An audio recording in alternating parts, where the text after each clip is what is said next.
What starts here changes the world. I have a few suggestions that may help you on your way to a better world. And while these lessons were learned during my time in the military, I can assure you that it matters not whether you ever served a day in uniform. It matters not your gender, your ethnic or religious background, your orientation, or your social status. Our struggles in this world are similar, and the lessons to overcome those struggles and to move forward, changing ourselves and changing the world around us, will apply equally to all. So here are the 10 lessons I learned from basic SEAL training that hopefully will be of value to you as you move forward in life. Every morning in SEAL training, my instructors, who at the time were all Vietnam veterans, would show up in my barracks room, and the first thing they'd do was inspect my bed. If you did it right, the corners would be square, the covers would be pulled tight, the pillow centered just under the headboard, and the extra blanket folded neatly at the foot of the rack. It was a simple task, mundane at best, but every morning we were required to make our bed to perfection. It seemed a little ridiculous at the time, particularly in light of the fact that we were aspiring to be real warriors, tough, battle-hardened SEALs. But the wisdom of this simple act has been proven to me many times over. If you make your bed every morning, you will have accomplished the first task of the day. It will give you a small sense of pride, and it will encourage you to do another task, and another, and another. And by the end of the day, that one task completed will have turned into many tasks completed. Making your bed will also reinforce the fact that the little things in life matter. If you can't do the little things right, you'll never be able to do the big things right. And if by chance you have a miserable day, you will come home to a bed that is made, that you made. And a made bed gives you encouragement that tomorrow will be better. So if you want to change the world, start off by making your bed.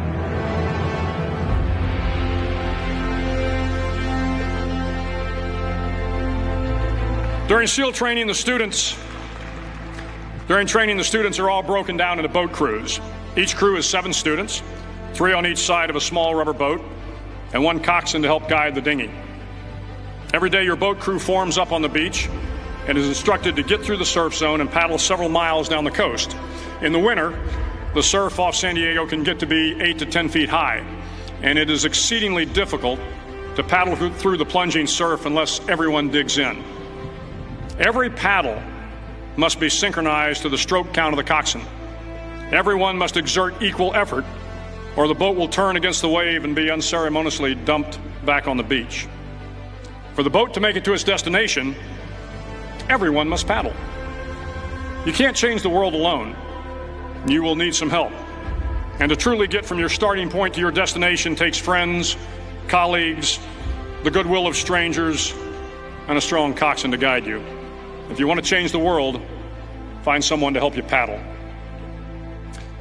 Over a few weeks of difficult training, my SEAL class, which started with 150 men, was down to just 42. There were now 6 boat crews of 7 men each.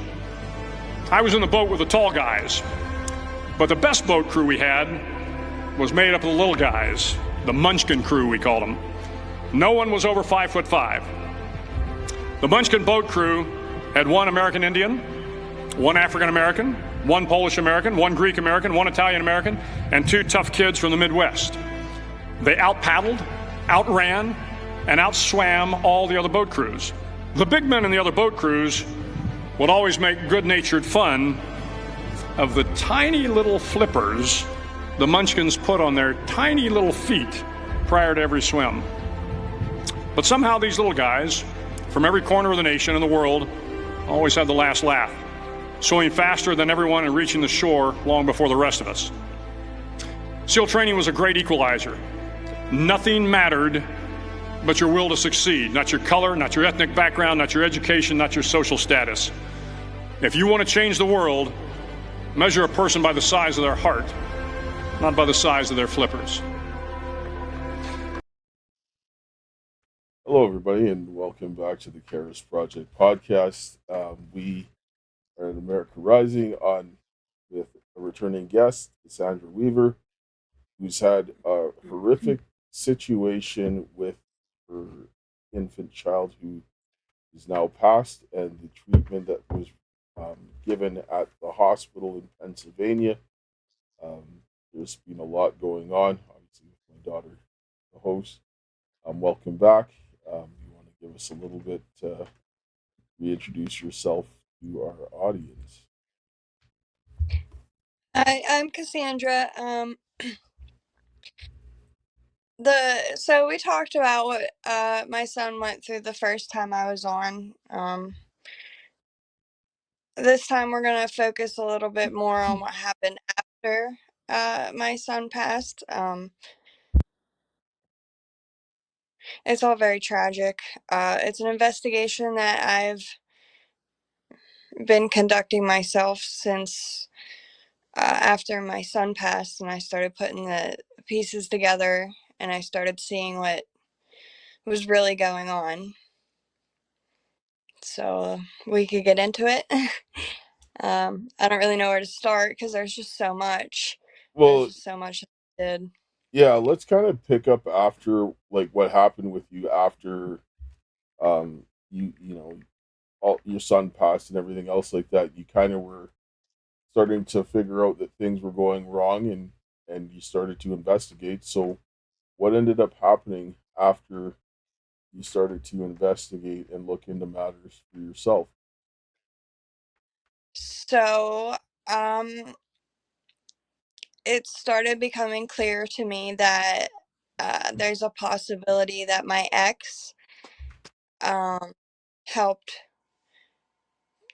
kidnap and traffic my son um, in the hospital uh, to get out of some very serious federal gun charges that he was being charged with as a felon. He was looking at a very long time in jail, like years on years, which he ended up only doing 6 months in a county jail for that, and those charges were closed, and that case was dropped. And the federal records to that case is nowhere to be found at all. You can't find it on. So You can't find it. so he was looking at doing a very long time in federal prison. Right. Ended up doing 6 months in the county jail and getting released, and then everything was sealed. Right. That's Yeah. that's crazy. That, that seems to be par for the course. But go ahead, continue. Right. So once I put that together, that's when it kind of all made more sense to me of what happened and how everything happened. Um, just like being able to see who was doing what they were doing. Um, Unfortunately, it was a little too late for my son, but hopefully, me sharing my story will help open the eyes of other people to what's going on around us, because it's not pretty. God does not like what's happening down here. No, no, he does not. And your baby died, and they didn't want to do any proper investigation. When you think that there's a death of a newborn baby, you would think that they would want to find out what went wrong. But rather than doing that, they completely ignored it, and you started to see some things that didn't add up. And your ex having looking at maybe 10, 20 years in jail is getting out after 6 months, and then everything is sealed. Something doesn't seem right. Like, he obviously Right. did a favor for somebody. Right. And I think that somebody is the investigator who was assigned to investigate the CYS claims made on my son. Because he was one of the officers at that raid who helped conduct that raid. He was one of the DEA or ATFs. And I just recently found out that that same investigator is in charge of investigating like all of these child investigations through CYS. That's chilling. Okay, CYS, just for the people who don't know. All youth services? Is that it? Yeah. Yep. Yeah. You know, because I mean, it's different from like Like, some places it's CFS, some it's DYS or right. DCS. or DCF or whatever. Yeah. So Hmm. so they have one officer that they leave in charge of all of the investigations into the children. Right, and that's the same officer who came into my son's hospital room with a digital camera around his neck, but pulled a cell phone out of his pocket and took pictures of my son on a cell phone. And that's the same officer who showed up after I sent a distress text out to my mom when I caught my ex stealing the ashes of my son. I sent a text out to my mom, and all it said was, emergency call 911, don't ask questions. And she did, and she had no idea what was going on. I couldn't tell her because Sergio was abusing me while I was trying to figure out where my son's ashes went. But, anyways, the first officer to the scene was that very same investigator. He was out of uniform in a squad car, and he knew why he was there. The first words out of his mouth were, "What's up with the ashes?" Like, what? How? What? Excuse me? Come again? How do you know why you were called? Because my mom didn't know why she was calling the cops.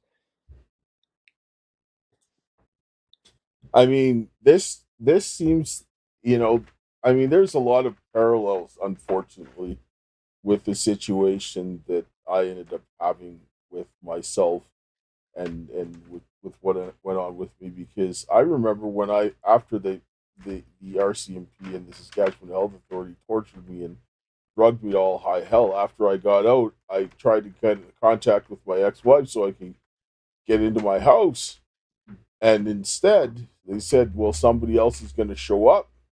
Well, guess what? The police showed up and they're like, you called? And I'm like, on what phone? Right? And so forth. And then they, you know, said that, well, you know, they said that I called and reported stuff stolen, but they didn't talk to me.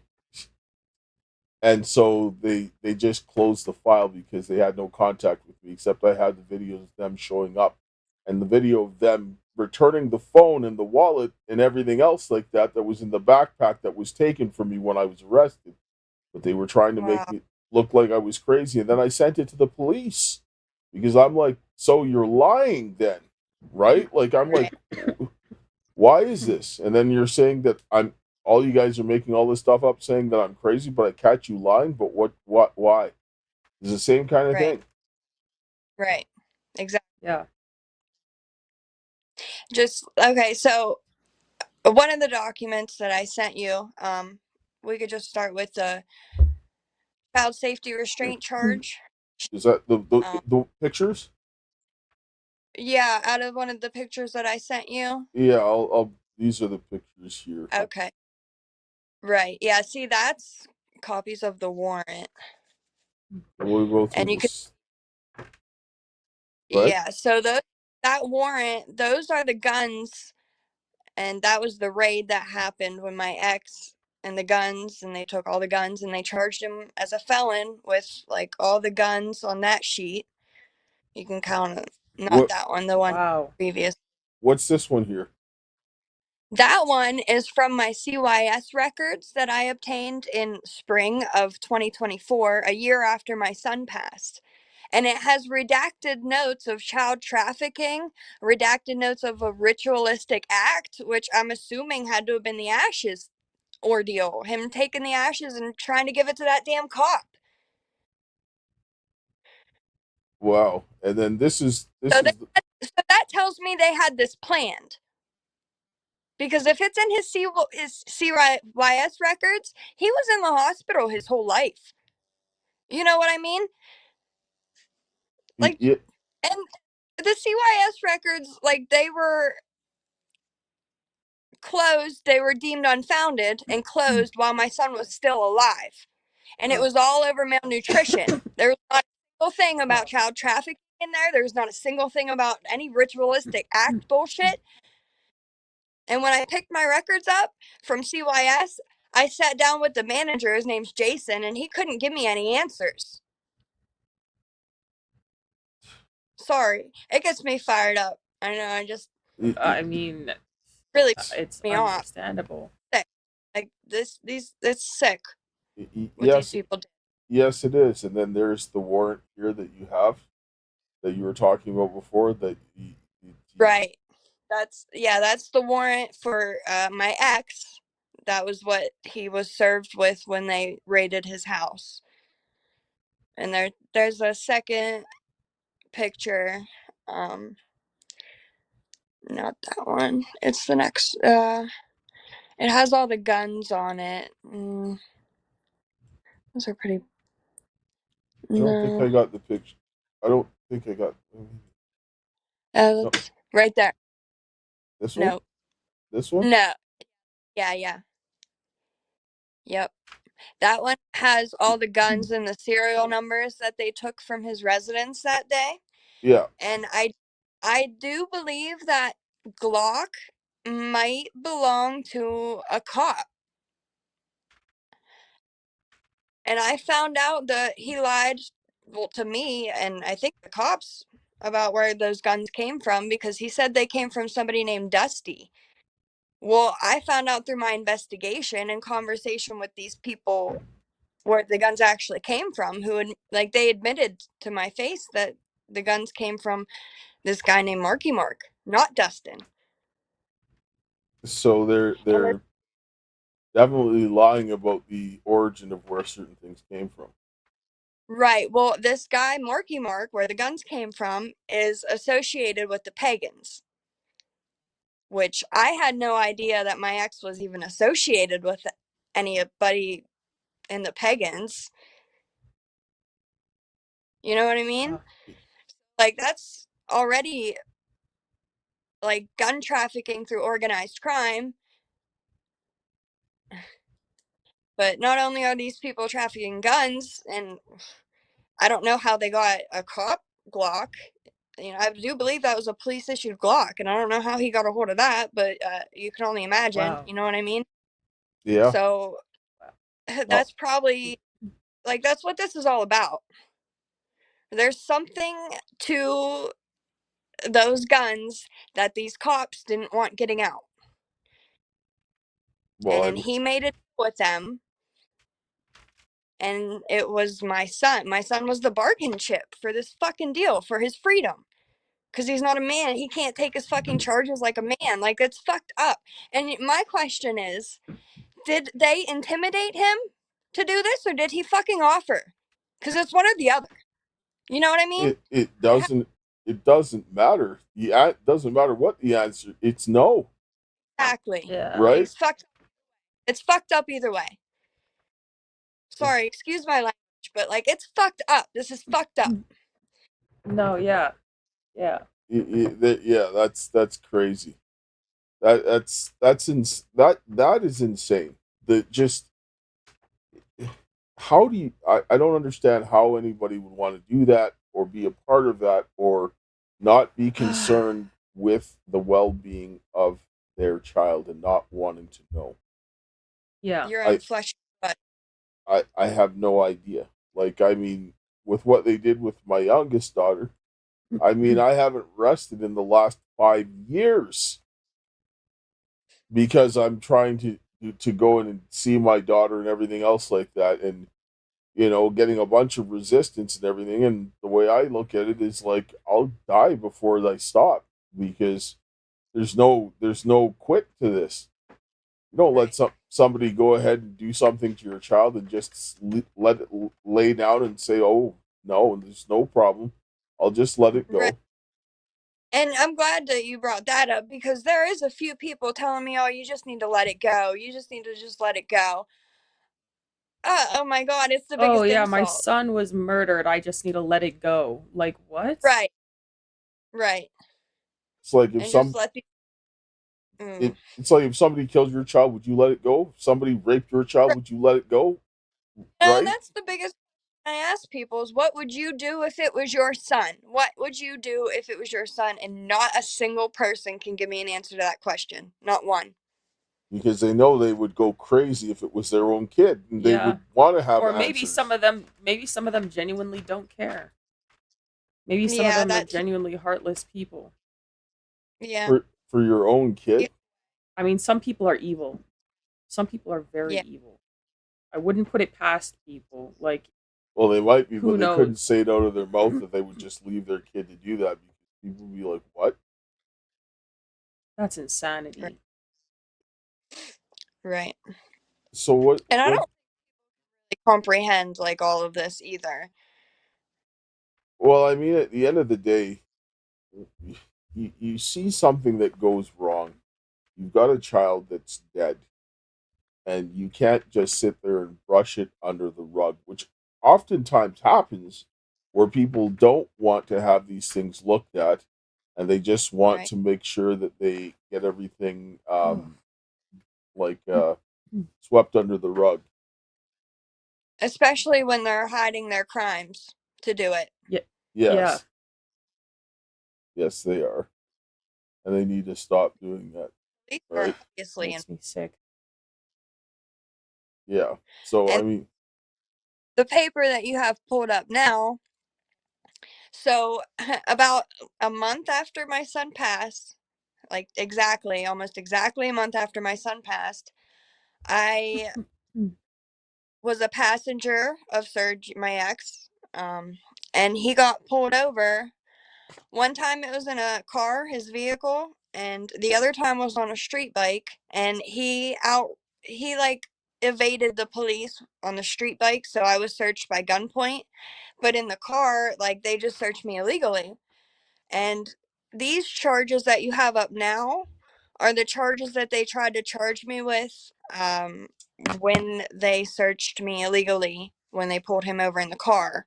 And they tried to sneak in that child safety restraint charge. I do feel as a form of intimidation. But they had to drop that charge because our son passed a month before. We didn't have a child with us, so where'd that charge come from? It just came out of nowhere. They tried to say it was a clerical error, but come on, we know that's not a clerical error. no, Somebody's lying. they always try to do. Oh wait, whoops! Let's get back this over here. Like child safety restraint and paraphernalia, I'm sure aren't even next to each other in the book of codes. You know what I mean? So somebody intentionally put that charge in to try to instill fear into me to not talk about this. Yeah, and if it's an unlawful search and seizure, they shouldn't be doing this in the first place, Yeah. right? Right. There's a whole lot of stuff that are going wrong, and this is actually very typical that you see in many of these cases is where you see that there's a lot of wrong done, and that it just seems to happen over and over again. And it seems to happen over and over again to one particular side of the argument. Yeah. It doesn't, it's not like if there was incompetence, you would see it falling on every side of the track, Yep. roughly about the same. But no, all of the errors seem to hit on one side all of the time Yeah. and to nobody else. You're right. Yeah. And I got to share this too. My mom didn't really want me to say this, but one night, nobody was home, and she came home. She happened to be the first one home, but she walked into our kitchen and found our cat dead in our kitchen, and his collar was in his mouth as tight as it could go, like around his head. And she was worried that if we told my brother, he would think it was our dog and he would try to hurt our dog out of anger because he was close with my cat. So we just told, I'm sorry for lying, Lord, but we told him he got hit by a car because he would have thought it was a dog. Although there's no blood, and we did inspect, and like she didn't let me call the cops because she didn't want my brother to find out, and it was just like another hit. That was like a year after my son passed, while I was investigating these people. Like while I was finding out where these guns came from, that's when that happened. So that's another way they tried to intimidate me so far. Yeah, like I could go on and on and on. Well, this is terrible that they're not actually properly investigating. This seems to be a common theme when it comes to people wanting to have answers done, and there may be some misappropriation by the state, right? Or agencies controlled by the state. It's like they don't want to investigate. So if they don't want to investigate the stuff that the state's doing, then who's going to do the investigation? That's also why men are supposed to come and do things and deal with things, because women will avoid reporting things that make them feel bad, or they won't know how to report things in a way that will still get the results without, causing strain to, vulnerable people around them, or like young children and things like that. It's like the position to put them in, like that, is very evil, very awful. Like, because now, if you're like, I just don't even know what to say, man. Like, it's so, yeah, I don't, in my mind, I'm just listening and I'm like, how the the inconsistencies with people investigating things are so bad and so egregious. By the time someone goes in and actually tries to investigate what's really going on, for most people, it's going to be a mess. And this is why most people probably don't get help, because there's not proper, there's so much tampering with the investigation from the beginning that they screw most people. Like, it's on purpose. Right? They're getting paid to, or they're getting, directed by their own wants or needs. But yeah, exactly. Well, well, basically, it's this: is that you could go ahead and get somebody arrested for hurting your feelings, but if somebody kills a child, you can't get an investigation. Right. And that puts, as a mother, that put me in a really unsafe place, because then I had to put myself in the battlefield, in the trenches, and I had to do Yeah, my own investigation with, like, yeah. along, like, go into, like, the devil's den. Literally, I had to go in the devil's den and hang out with a bunch of old fucking creeps and try and get information on what happened to my son. Like, You're putting pretty myself much in. being put in the position to do something that you're not equipped to do as a woman, or a mother who just lost her son. Like, you don't have, like, you shouldn't have to be in that position. First of all, your son shouldn't have to die or be murdered, Right. and then you also shouldn't have to be doing all this while you're trying to grieve the loss of your son. Like, they're putting you in a very awful situation that just makes me want to vomit, honestly. Yeah, it's horrendous. Let's just take a short break, and we'll be back on the other side, and we'll continue this right back. Okay.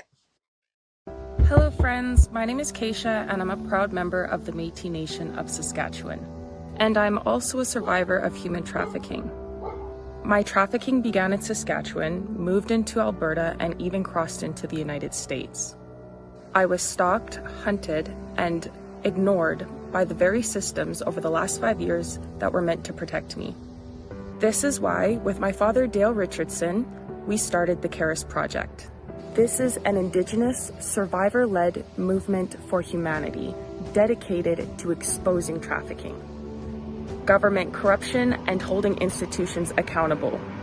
One of the most powerful tools that we are using is the petitions for redress of grievances.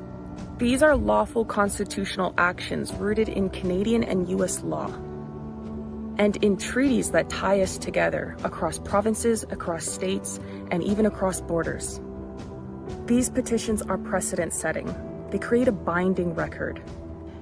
They demand accountability while representing reconciliation in action. Indigenous and non-Indigenous people working side by side to preserve liberty for all. But we cannot do this alone. We need your help to keep this movement alive, to raise awareness and to build a legacy of justice for Indigenous women, for trafficking survivors, and for families everywhere. Thank you. Please stand with us. Your support makes this work possible. Together we can restore justice, heal families, and defend freedom. And I will close with my favorite quote. The greatest want of the world is the want of men. men who cannot be bought or sold, men who in their inmost souls are true and honest, men who do not fear to call sin by its right name, men whose conscience is as true to duty as the needle to the pole, and men who will stand for the right, though the heavens may fall. Thank you.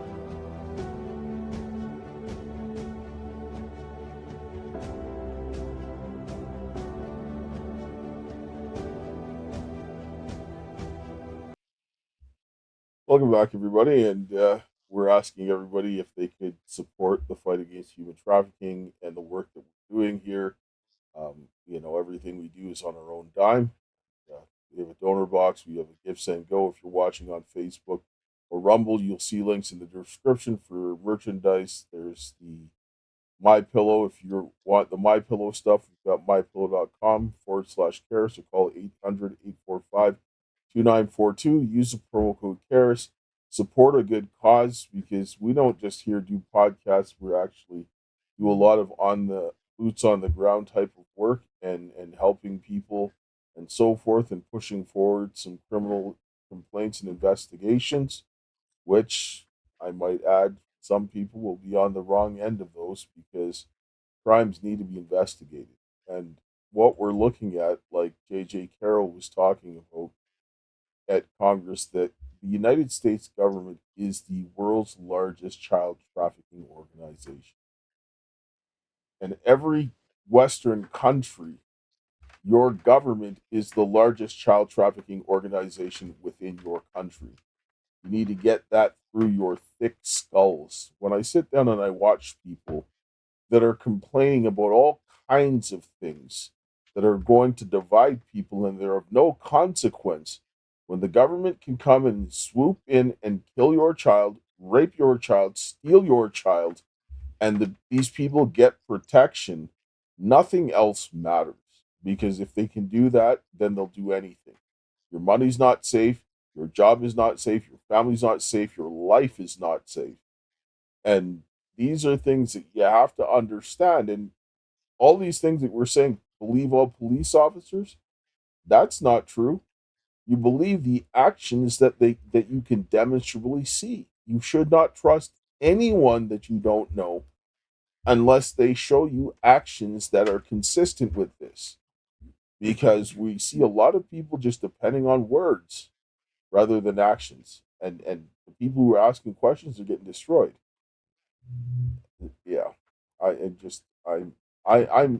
I'm disgusted hearing what you went through, because everybody who's watching this now, go back and watch the first interview with Cassandra, and look at what happened to her baby, her infant baby, and what was done when she was trying to go to the hospital, get help, and all of these things, and the situation. And I don't care what anybody sits down and says about anybody in any situation. No one deserves that, and especially not an innocent baby that did nothing to no one and just wanted to have a right to live and fight for its life, and the child did not get what it needed.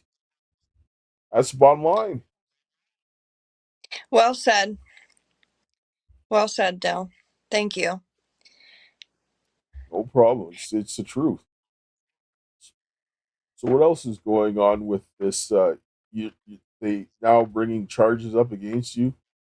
For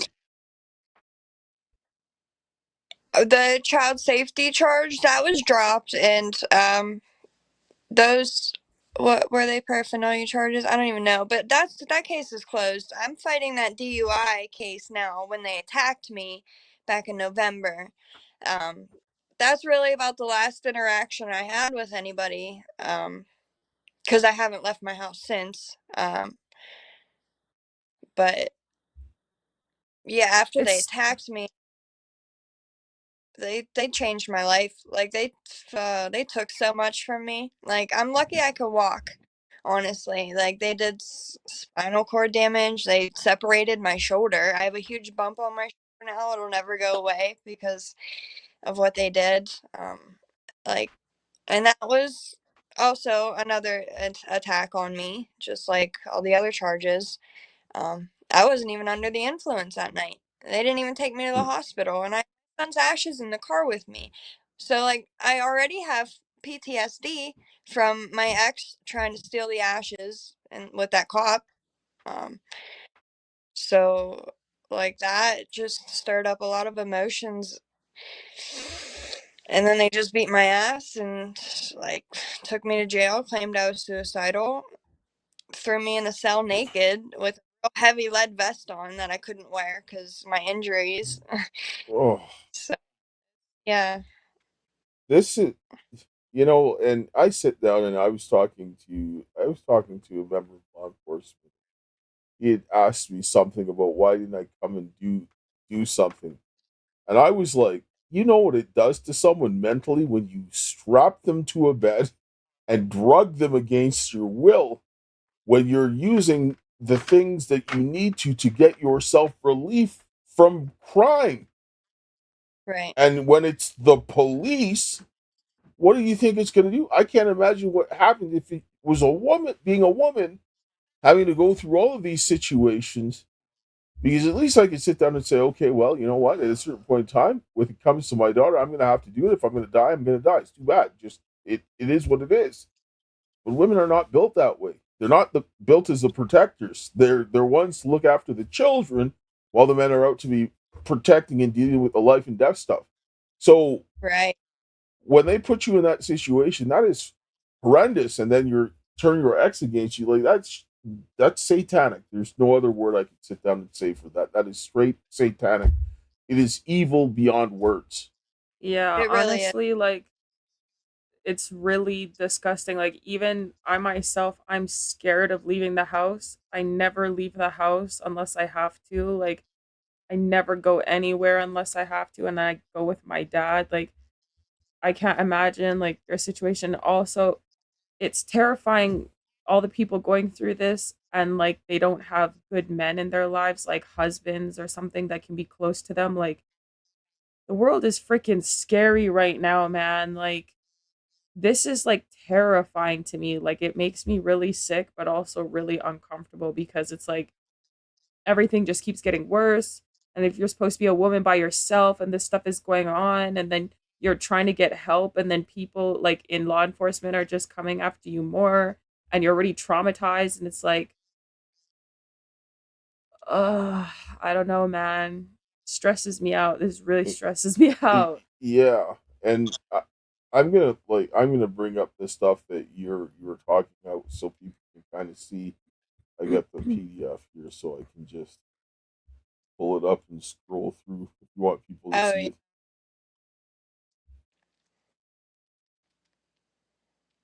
So this is I don't know if there's anything you want people to actually see because this is kind of long, like 37 pages. Yeah.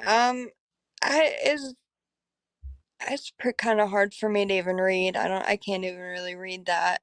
Yeah, this is just this is saying that this is you versus the letter that they sent saying that this is your police report and your criminal history, driving history, that kind of stuff. That's just to Okay.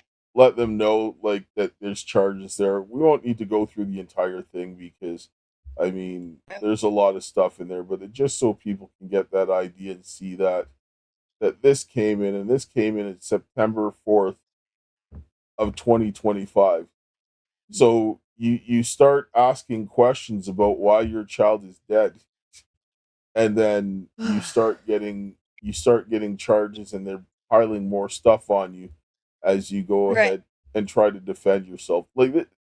This is criminal, right? Like this is criminal. Like I mean, I they started to try to put out warrants for me after I took the police to court, right? Like going to get them to sign off on bogus nonsense that they said that they had that I resisted. They had a warrant for resist arrest the day before I went, the day before they arrested me going into court, right? I'm sure bullshit. Is that all they do is bullshit. All they do is lie and they just make up whatever they want to to get you in a position where they could do whatever they want to you. Yeah. Is what I'm gathering from how they operate. It's really like a Yeah. mafia. They like a It criminal is the organization. mafia. Oh Yeah, yes, and I'm starting to learn that these cops, state police in Pennsylvania, and particularly, are one and the same with the Pagans Motorcycle Club. You know, I have very good reason to believe that they're both working together. They're both co-conspiring together to traffic these guns and drugs, and now my son, which is human trafficking as well. Like, and you even kept records of it in like your CYS reports. You kept records of your own crimes. Because the reason why they do this because they've gotten away with it for so long.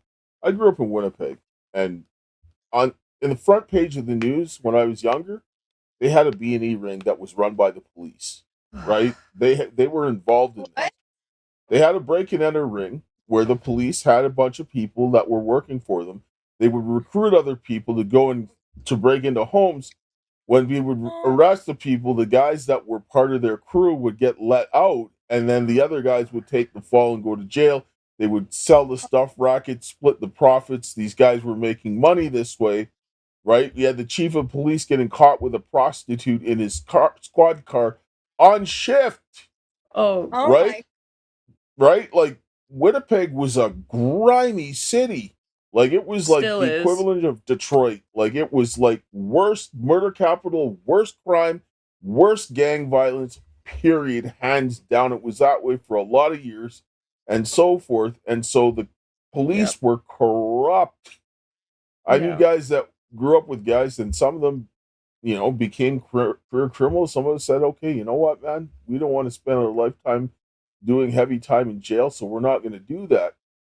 But these guys, they get hauled out of their car, they get beat up. Some people, in order to stay on the street, you pay the cops, right? This is just the way things worked, right?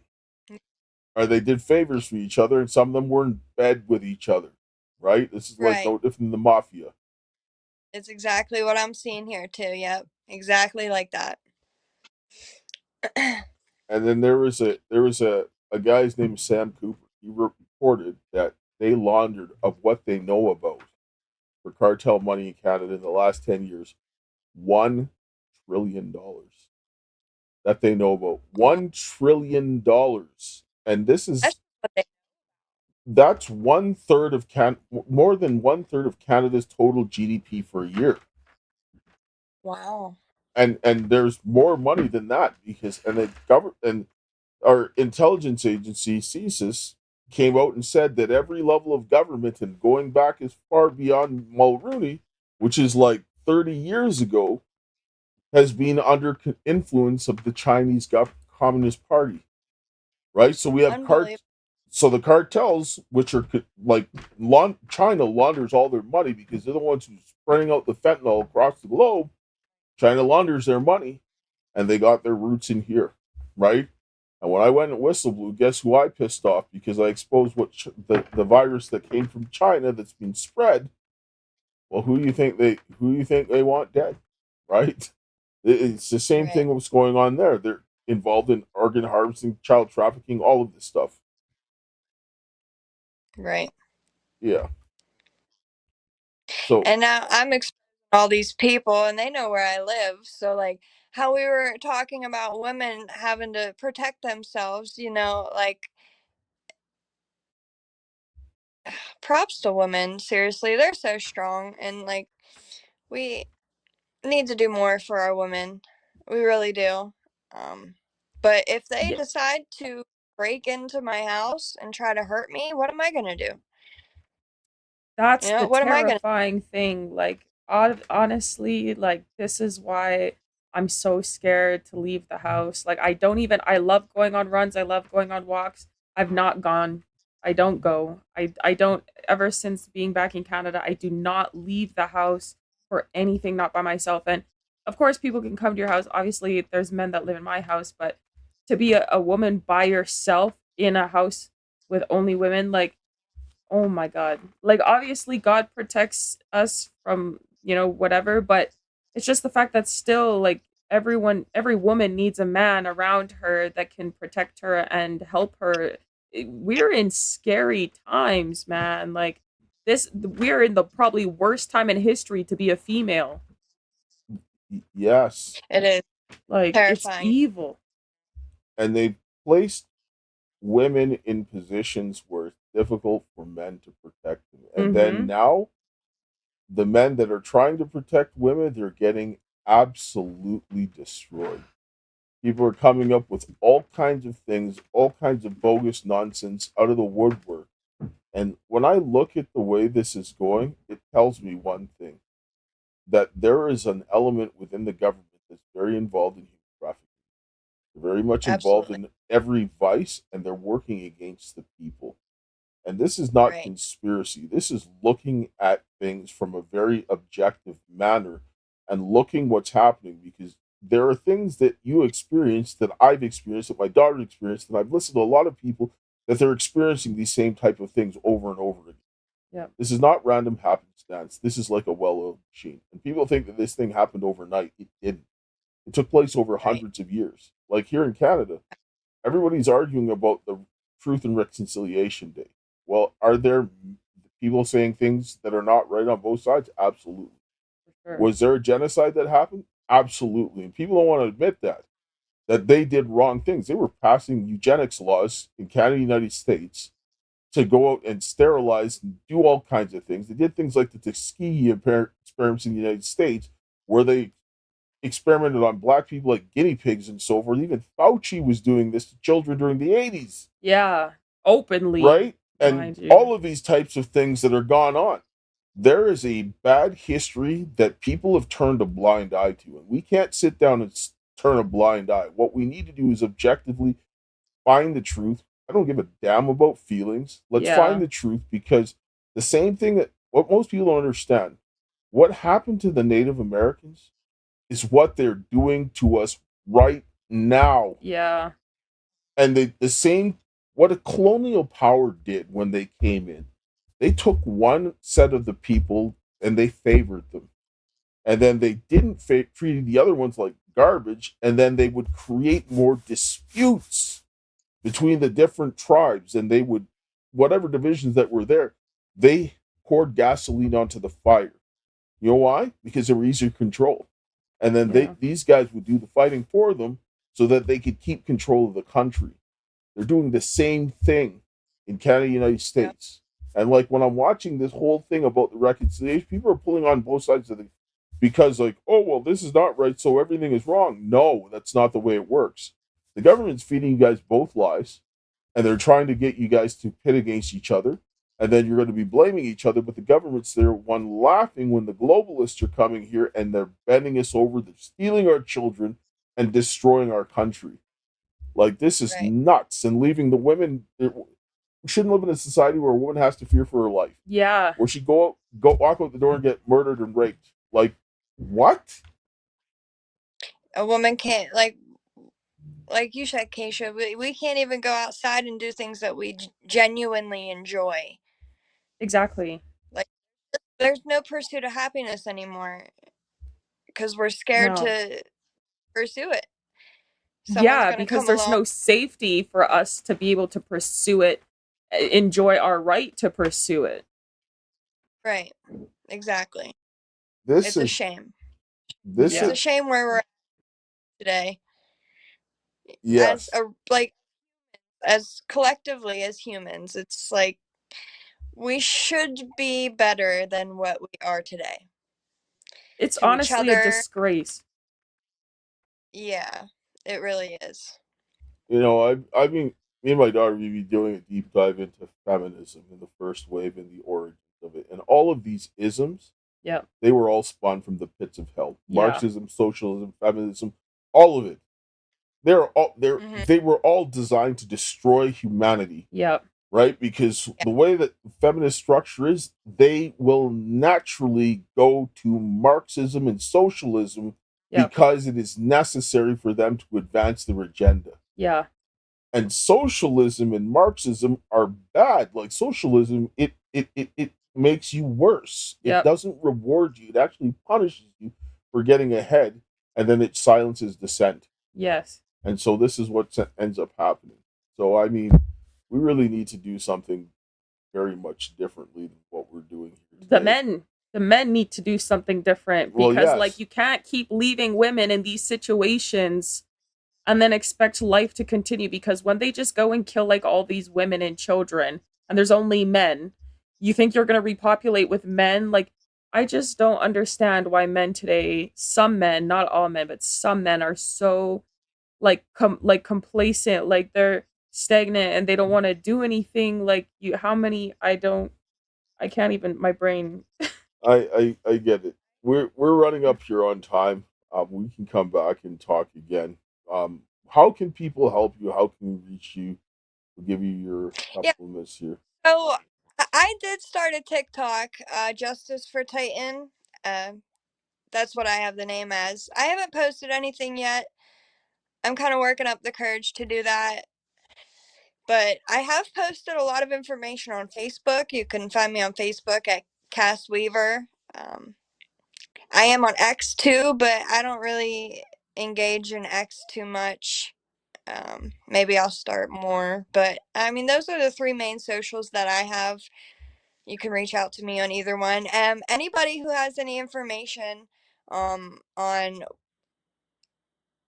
like anything that we discussed in this podcast, or anything that happened to my son, anybody want to like come forward with any information, because I know there's people out there that know what happened, and I know there's people out there that have information that could help me.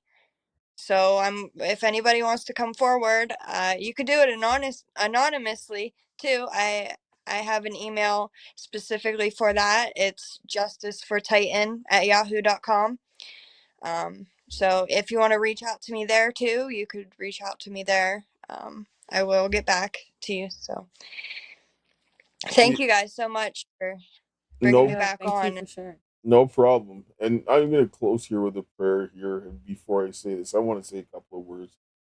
I mean, the way you look at it, this is a child, and people need to start looking at children. And I see a lot of people, for a lot of reasons, ignore children. And I see it happening over and over again. I don't care how bad somebody has done me wrong.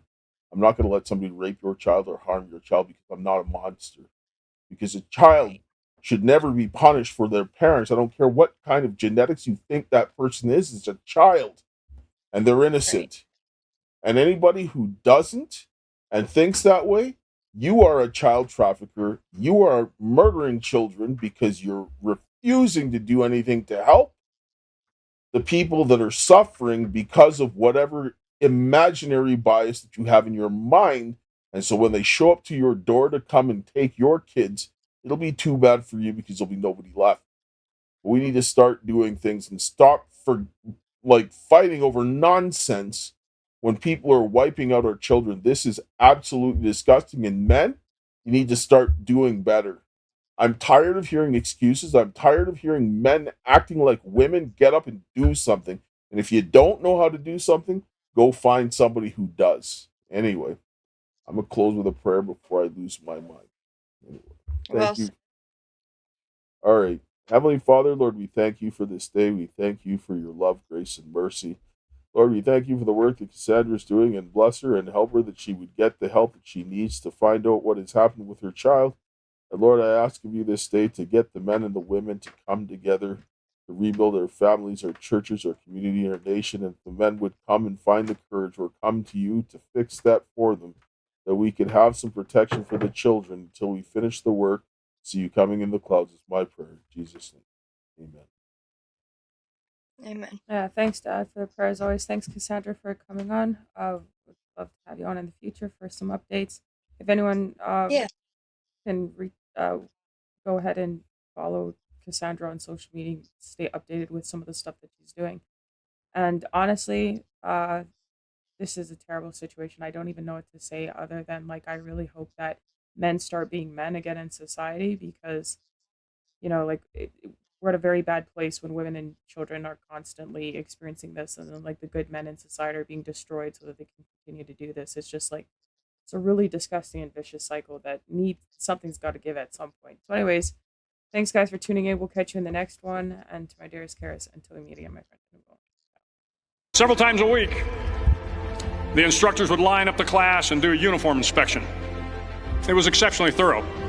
Your hat had to be perfectly starched, your uniform immaculately pressed, your belt buckle shiny and void of any smudges. But it seemed that no matter how much effort you put into starching your hat or pressing your uniform or polishing your belt buckle, it just wasn't good enough. The instructors would find something wrong. For failing the uniform inspection, the student had to run, fully clothed, into the surf zone, then wet from head to toe, roll around on the beach until every part of your body was covered with sand. The effect was known as a sugar cookie. You stayed in the uniform the rest of the day, cold, wet, and sandy. There were many a student who just couldn't accept the fact that all their efforts were in vain, that no matter how hard they tried to get the uniform right, it went unappreciated. Those students didn't make it through training. Those students didn't understand the purpose of the drill. You were never going to succeed. You were never going to have a perfect uniform. The instructors weren't going to allow it. Sometimes, no matter how well you prepare or how well you perform, you still end up as a sugar cookie. It's just the way life is sometimes. If you want to change the world, get over being a sugar cookie and keep moving forward. Every day during training, you were challenged with multiple physical events: long runs, long swims, obstacle courses, hours of calisthenics, something designed to test your mettle. Every event had standards, times you had to meet. If you failed to meet those times, those standards, your name was posted on a list, and at the end of the day, those on the list were invited to a circus. A circus was 2 hours of additional calisthenics, designed to wear you down, to break your spirit, to force you to quit. No one wanted a circus. A circus meant that for that day, you didn't measure up.